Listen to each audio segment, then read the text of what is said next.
Bonjour, je m'appelle Didier Sampaolo, je suis le fondateur de l'agence Level Up, qui est une agence qu'on veut à taille humaine et qui fait de l'accompagnement stratégique pour la transformation numérique, l'innovation, bien sûr l'IA depuis quelques années. Et aujourd'hui, on va prendre un cas fictif, mais qui ressemble beaucoup à quelque chose qu'on a fait récemment pour un client, qui est la gestion du planning d'un hôpital. On va regarder les méthodes qui existent. L'idée nous vient d'un papier de recherche qui est sorti récemment sur les Tiny Recursive Models, qui sont donc les TRM, qui sortent des labos de chez Samsung et qui permettent de régler très simplement des problèmes comme par exemple la résolution de grilles de Sudoku, ce genre de choses, donc qui pourraient être appliquées à la gestion des plannings. La première question qu'on va se poser, c'est est-ce qu'on a besoin d'IA pour faire ça? Déjà, on va fixer les contraintes. Le problème qu'on va avoir rapidement avec les plannings, c'est que du coup, ben, évidemment, c'est des données personnelles. Donc, on ne va pas pouvoir envoyer toutes nos données sur un OpenAI, un ChatGPT, en utilisant une API classique, puisque du coup, si on fait ça, on va balancer les noms des salariés, les horaires, etc. Donc, on va avoir des problèmes RGPD. Donc, on va essayer d'éviter ça. Une méthode pour éviter ça, si on veut absolument passer par un LLM, c'est d'installer un LLM en local, mais ça va demander d'avoir soit une machine un peu costaud comme poste de travail, et dans ce cas, on sera limité. Si la machine est éteinte la nuit, on ne pourra pas faire tourner le modèle, par exemple. Ou alors, on va devoir prendre un serveur exprès. Ça se fait, mais bon, c'est des contraintes qui sont déjà assez lourdes, que ce soit en termes de mise en place ou en termes de budget de fonctionnement après. Donc, si on arrive à trouver un truc plus simple et moins cher, c'est parfait, on le fera. On a, on a une petite marotte à l'agence, c'est qu'on ne met de l'IA que quand c'est absolument nécessaire. Donc on cherche à chaque fois la solution la plus simple et la plus pragmatique pour régler le problème de notre client. Euh, du coup, là, je vais vous montrer. J'ai demandé à ChatGPT pour voir ce que ça donnait. J'ai demandé à ChatGPT de me générer des plannings.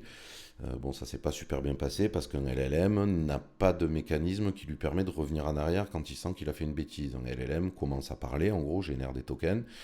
Et quand les tokens ne correspondent pas à ce qu'on attendait de lui, il peut avoir des mécanismes de validation, mais il ne sait pas revenir en arrière pour reprendre ce qu'il est en train de faire.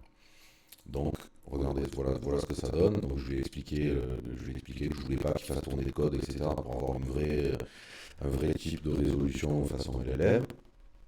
Et en gros, donc, il m'a relisté les contraintes que je lui ai données. Il m'a fait un premier planning construit à la même et valide. On ne rentre pas dans les détails, on verra ça après. Il s'est rendu compte en faisant sa vérification qu'au final c'était pas bon parce que Bob n'avait aucun repos, donc ça n'était pas bon. C'est une des contraintes qu'on lui a données. Donc il a fait une version corrigée, il a repris son planning final 100% valide. J'imagine que vous voyez vers quoi on va se diriger. Il nous a fait son truc. Une fois qu'il a vérifié, il s'est rendu compte que Charlie faisait 2 nuits consécutives, ce qui n'est pas possible non plus dans nos contraintes. Donc il a fait un planning final version parfaite. Hop, qui continue à descendre. Il s'est rendu compte que Bob n'avait qu'un jour de repos, que du coup il a changé 2 3 trucs, et qu'une fois qu'il avait modifié ces 2 3 trucs, il avait son planning final certifié correct version stable. Donc avec un tableau cohérent repris de zéro, il a fait son tableau, et quand il a fait sa vérification finale, il s'est rendu compte qu'il manquait encore des choses, puisque Bob n'avait qu'un seul jour de repos. Donc il finit par dire, et ça déjà c'est une nouveauté, donc là on est sur du GPT 5.1. Alors là c'est du instant, mais en fait on s'en fout, c'est histoire de montrer ce que ça donne. Ça marcherait peut-être mieux qu'un modèle avec une chaîne de pensée un peu plus longue, etc. Mais bon, dans tous les cas, c'est pas un outil qui est fait pour. Donc l'IA c'est un bazooka et le LLM c'est carrément le missile intercontinental. Là pour le genre de problème qu'on a, c'est pas l'outil qui est c'est pas du tout l'outil qui sera adapté à faire ce qu'on veut. Donc là, par exemple, il me propose de ne pas garder exactement les 35 heures ou d'assouplir le total et les nuits, mais bon, dans tous les cas, on arrive déjà à négocier sur les contraintes, alors qu'au départ, le principe d'une contrainte, c'est que ce n'est pas censé être négociable. Du coup, on a regardé, donc quand on attaque un problème quelconque, on regarde toujours du côté académique s'il y a déjà des choses qui existent. Et là, dans ce cas-là, oui, clairement, c'est un cas d'école, depuis les années 60 même, donc c'est pas du tout la pointe de la recherche. Ça s'appelle le Nurse Scheduling Problem. Ça fait partie d'un domaine qui s'appelle la recherche opérationnelle, qui en gros est le fait de chercher la meilleure décision possible avec des contraintes, qui ça date carrément des années 40, puisque c'était notamment utilisé pendant la guerre mondiale pour optimiser les livraisons de vivres et ce genre de choses. Donc on est sur des domaines qui sont déjà bien établis, quoi. Dans tous les cas, avant d'appeler un expert ou de réfléchir à mettre de l'IA dans un process, il faut en fait absolument modéliser le process en question. Modéliser le process, c'est notamment lister ses contraintes, les entrées, les sorties, le format des fichiers qu'on veut produire, etc. Que ça soit même pas dans le cadre d'une automatisation, dans tous les cas, c'est quelque chose qu'on conseille toujours de faire à n'importe quelle entreprise. Ça va vous amener plus de clarté puisque vous aurez enfin posé à l'écrit les choses qu'on vous demande de faire. Ça vous permettra aussi de faciliter le remplacement parce que quand machin part en vacances et qu'il n'y a que lui qui sait qu'il y a 2 millions de contraintes mais qu'elles n'ont jamais été formalisées, ben, du coup c'est compliqué. Et quand vous allez renforcer une équipe en onboardant, donc en embauchant quelqu'un par exemple, ben, vous allez avoir un temps de formation qui va être extrêmement long puisque les process et les méthodes n'étant pas formalisées, la personne va devoir aller chercher des infos un peu à droite à gauche jusqu'à avoir à peu près intégré les contraintes, mais elle risque d'en oublier, etc.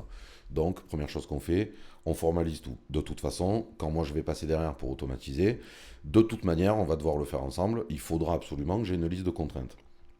Là, quand on parle de gérer un planning, par exemple, je ne peux pas, moi, de mon côté, dans mon coin, inventer que, par exemple, les gens ne doivent pas bosser 2 nuits d'affilée, ou que quand ils bossent la nuit, vous leur donnez le matin, ou même que Alice a 2 enfants, donc elle ne bosse pas le mercredi. Tous ces trucs-là, il faut bien les écrire quelque part, quoi.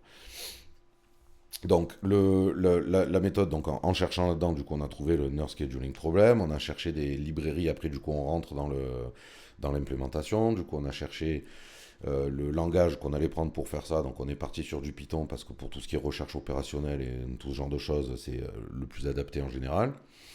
Euh, on a trouvé une librairie du coup qui vient de chez Google qui s'appelle OR Tools, qui est écrite en C++ mais qu'on utilise en Python. C++, c'est en gros, pour faire très simple, c'est un langage qui est ultra rapide. Et la librairie ORTools contient un outil qui s'appelle le CPStat. Donc le CPStat, pardon. Le CP, c'est pour Constraint Programming, et SAT, c'est Satisfability. Donc en gros, Constraint Programming, c'est, comme son nom l'indique, c'est programmation autour de contraintes. Et Satisfability, c'est recherche de solutions qui satisfassent toutes les contraintes. Du coup, je vais vous montrer la tête du code. N'ayez pas peur, on ne va pas rentrer dans le détail du code, vous n'allez pas devenir expert en Python, paniquez pas. C'est pour vous expliquer le concept juste. Donc en gros, au-dessus de ça, on a des lignes de code qui nous permettent de faire de l'affichage, en gros, donc c'est pas très grave. On crée un modèle vide, on lui dit qu'en gros, ce qu'il va falloir qu'on fasse, c'est qu'on ait des booléens, donc oui ou non, dans un tableau qui sera par jour, non, par personne, par jour et par shift. Donc un shift, dans notre exemple, c'est matin, après-midi ou nuit. Et après, on va directement lui rajouter nos contraintes. Donc on lui dit par exemple, chaque personne ne doit bosser qu'un shift par jour. Donc il n'y a pas de cas où on bosse le matin et l'après-midi, ou l'après-midi et la nuit. Il faut qu'on ait au moins une personne par shift, donc on a une contrainte de couverture. C'est très logique puisque du coup je ne veux pas que mon hôpital soit fermé le vendredi après-midi parce que j'ai oublié de compter quelqu'un au planning. On n'a pas besoin de plus de 2 personnes par jour. On a des contraintes de transition entre les jours. Donc par exemple, quand je bosse la nuit, je ne veux pas être aussi du matin, puisque quand ma nuit est finie, je vais rentrer dormir. Je ne veux pas faire 2 nuits consécutives, pareil, parce que bon, ça fait un peu beaucoup. Le total des heures faites par semaine doit être exactement égal à 35. Tout le monde doit avoir au moins 2 journées entières de repos par semaine. Et après, donc, il y a les fameuses contraintes dont je parlais tout à l'heure. Par exemple, Alice, qui ne travaille jamais le mercredi parce qu'elle a 2 enfants, et donc on a décidé de lui accorder le bénéfice de ne pas bosser le mercredi. Ou Bob, qui fait des compétitions de sport le jeudi soir et qui donc ne travaille pas le vendredi matin. On crée notre CP Solver, donc notre truc qui va aller chercher des réponses, et puis on lui demande d'aller en chercher une. On a juste un truc qui lui dit de faire au hasard, parce que sinon, le ORTools est déterministe, donc il va nous sortir le même planning, le premier planning possible et le plus simple, entre guillemets, qui répond à nos contraintes, mais sauf que du coup, on va avoir des plannings fixes qui ne bougeront pas d'une semaine à l'autre, ce qui est peut-être un peu embêtant. Là, du coup, on vérifie si le statut, si le modèle a trouvé une solution optimale ou au moins une solution tout court. Donc, dans ce cas, ça veut dire que les contraintes on peut répondre à toutes les contraintes en même temps. Sinon, on affiche juste pas de solution trouvée. Et si c'est le cas, on crée le planning et on l'affiche. Hop, je vais vous montrer du coup la tête du planning. Et vous allez voir le temps de génération. Hop, voilà. On a mis moins d'une seconde pour avoir un planning qui respecte complètement nos contraintes. Du coup, j'en génère un deuxième. On voit bien que le planning n'est pas le même. Toutes les contraintes sont satisfaites, donc il n'y a personne qui fait 2 nuits d'affilée. Quand quelqu'un bosse la nuit, le lendemain il est bien d'après-midi par exemple, ou en repos comme là. Alice ne travaille pas le mercredi, etc., etc. Toutes les contraintes sont bien satisfaites, donc on est pas mal. Ça n'a pas pris 1000 ans de faire ce genre de choses. Là, en gros, ce qu'on a fait, du coup, ce qu'on a utilisé aujourd'hui, c'est ce qu'on appelait de l'IA dans les années 70-90. Donc pareil, ça date pas d'avant-hier. C'est pas du machine learning, c'est pas du LLM. Donc aujourd'hui, ça aurait peut-être un peu plus de mal à se qualifier d'IA en fonction de la définition qu'on prend, puisqu'on n'a pas une définition fixe et qui fait consensus de à quel moment est-ce qu'on entre dans l'IA ou pas. Dans tous les cas, c'est du calcul intelligent, mais on n'a pas de système de renforcement des connaissances du modèle. Donc le modèle ne s'améliorera pas. Il peut générer 10 millions de plannings, ils auront tous la même tête qu'aujourd'hui. L'avantage d'un truc de ce style, c'est que du coup, ça tourne. Là, ça prend moins d'une seconde pour générer un planning sur mon ordi pendant que j'enregistre. Donc, ça met une demi-seconde quand l'ordi tourne à pleine puissance. Ça pourrait très bien tourner sur une toute petite machine. Ça pourrait tourner sur un Raspberry. Un Raspberry, du coup, c'est un ordinateur qui coûte 100 balles. En gros, il n'y a pas d'écran, il n'y a pas de clavier. Enfin, on peut rajouter des trucs dessus, mais c'est une toute petite unité centrale avec un petit processeur. Ça prendrait peut-être 3 ou 4 secondes pour générer un planning dessus. Donc, ça pourrait très bien se faire sur du matos très petit. Ça pourrait potentiellement s'embarquer sur un téléphone, par exemple. C'est le principe d'ailleurs des TRM dont je parlais tout à l'heure de chez Samsung. C'est que eux, ce qu'ils cherchent, c'est d'avoir des petits modèles pour faire des petites tâches directement embarquées sur les devices sans avoir besoin de rapatrier les données sur leur serveur et de faire tourner des énormes modèles qui coûtent très cher en inférence, alors qu'ils pourraient laisser les devices que les gens ont déjà achetés faire le boulot, quoi. Et du coup, si on voulait aller plus loin, pour faire un truc un peu plus complet, on pourrait brancher ça sur un ERP, donc un logiciel de gestion plus complète, ou faire par exemple un petit dashboard custom, personnalisé, qui serait dédié à ce truc-là, où les gens pourraient venir mettre leurs contraintes supplémentaires, comme on a vu les contraintes de Alice qui bosse pas le mercredi ou Bob qui veut son vendredi matin.